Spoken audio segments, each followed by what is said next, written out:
अस्सलाम वालेकुम TR news ख़बर शामिल करियूं था ताबे जी ڀنڀور खां।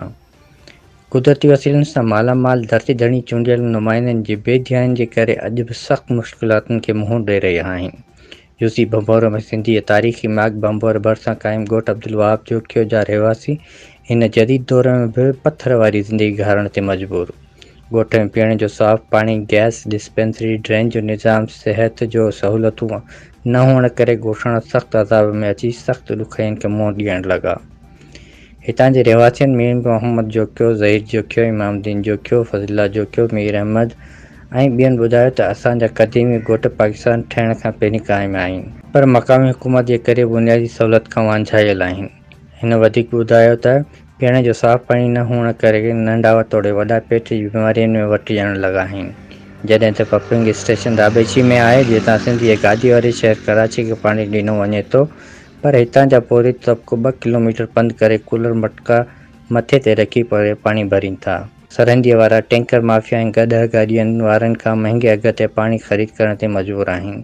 ड्रेन जो निज़ाम मुकमल तौर ते पिणु रोलड़े जो शिकार आहे, जॾहिं त गैस 3 किलोमीटर जे मुफ़ासिले ते आहे, पर इहा सिर्फ़ आयल धारियुनि माण्हुनि लाइ आहे। धरती धणियनि लाइ न हुअण जे करे हितां जा माण्हू काठियुनि ते रद बचा करण ते मजबूर आहिनि। डिस्पेंसरी न हुअण करे शहरनि ॾांहुं रुख़ करे ॻरा ख़र्च करण सबबि रहिवासी ॿिटी अज़ाब में मुब्तला आहिनि।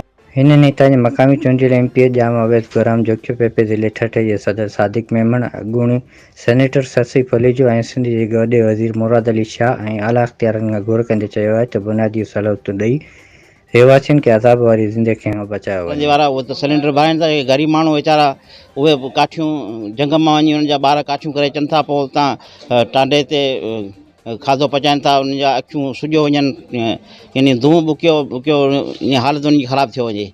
उन करे असीं वस वारनि खे गुज़ारिश था कयूं त महिरबानी फरमाए असांखे गैस ॾिनो वञे। त असांजो ॻोठु आहे अब्दुलवाहाब जोखियो, ठीकु आहे न, त उन में असां वटि एजुकेशन माशाल्लाह सां आहे, लेकिन के अहिड़ियूं ॻाल्हियूं आहिनि जेके असां वटि न आहिनि। फॉर एग्ज़ाम्पल असांखे गैस खपे, असां वटि गैस न आहे। हे ॾिसो, असां चुल्हूं ॿारींदा आहियूं, असांजो वॾियूं माऊं वॾड़ियूं उन्हनि जूं अखियूं ॾुखी पियूं आहिनि, उन जे अखियुनि में सूर थी पिया आहिनि, छो त हे दूहनि ते तुआणियूं कनि थियूं।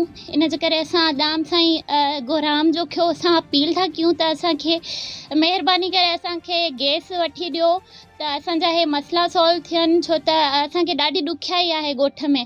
हिकिड़ो त असांजे पीअण जो पाणी बि न आहे, हिकिड़ो ॾींहुं ईंदो आहे त 2 ॾींहं न आहे ईंदो सर, त असां उहा बि अपील कयूं था त असांखे पीअण जो पाणी बि वठी ॾियो, उन सां प्लस असांखे गैस जी सहूलियत बि वठी ॾियो। महिरबानी थींदी तव्हांजी, लख लख एहसान थींदा। जेको 1965 खां आबाद आहे, पर हिन में बुनियादी सहूलियतूं जेके आहिनि, जहिड़ो कि गैस अॼु ॾींहं ताईं असांखे न मिलियो आहे, जॾहिं त उन खां पोइ जेके धारिया माण्हू आया आहिनि उन्हनि खे गैस जी सहूलियत बि मिली आहे। असां वटि गैस न आहे, पाणी न आहे, ड्रेनेज सिस्टम न आहे, गलियूं सीसी न थियूं आहिनि, ऐं गटर जो नालो जेको वहे थो, पुठियां उन्हनि में मच्छरनि जी बीमारी जो आज़ार वधी वियो आहे, मुख़्तलिफ़ डायरिया जूं बीमारियूं उहे ॿारनि में फैलिजी चुकियूं आहिनि। असां वस वारनि खे इहा अपील था करियूं त महिरबानी करे असांजूं जाइज़ मुतालबा जोखियो जा रहिवासी। हीउ ॻोठु पाकिस्तान ठहिण खां पुठियां खां वठी आबाद, ऐं नेशनल हाईवे खां असीं सिर्फ़ु 800 मीटर 600 मीटरनि जे फ़ासिले ते रहूं था, ऐं हिन ॻोठ में का बुनियादी सहूलियत कान्हे का। वाटर सप्लाई बि कोन्हे को, गैस सुई गैस बि कोन्हे को, न असांजूं गलियूं सीसी थियूं। असीं वस वारनि खे इहा इंतिहाई गुज़ारिश कंदासीं त हिन दौर में बि जेके दुनिया वञी अलाए किथे खां किथे पहुती, ऐं असांजे ॻोठ में न अॼु ॾींहं ताईं पाणी आहे असां वटि, न असां वटि गैस आहे, न असांजूं गलियूं सीसी थियूं, न असां वटि सेवरेज सिस्टम आहे। आला इख़्तियारनि खां इहा गुज़ारिश आहे त सभ खां पहिरीं इहो असांजी जेके बुनियादी सहूलियतूं आहिनि इन्हनि ते तवजो ॾिनी वञे, ऐं असांजे इहे देरीना जेके मसइला आहिनि से हल कया वञनि। साईं जिन खे रिपोर्ट शाहिद समूह TN न्यूज़ ताबे ڀنڀور।